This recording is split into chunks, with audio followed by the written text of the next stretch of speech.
નમસ્કાર દર્શક મિત્રો, વડોદરા સમાચાર ન્યૂઝ ચેનલમાં આપનું સ્વાગત છે. સવારે આપણે માંજલપુરમાં જે અવધૂત ફાટકથી લક્ષ્મીનારાયણ મંદિર તરફ જતા જે રોડ ફાટ્યો અને ભૂવો પડ્યો એનો વિડીયો જે બનાવ્યો હતો આપણે, જે સોશિયલ મીડિયા પર અપલોડ થયો,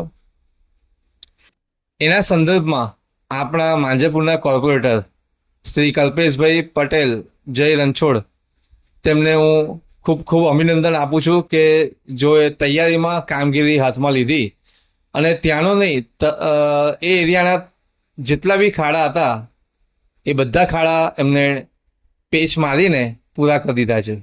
હું ફરીથી વડોદરા સમાચાર ન્યૂઝ ચેનલ ટીમ તરફથી કલ્પેશભાઈ જય રણછોડને ખૂબ ખૂબ અભિનંદન આપું છું.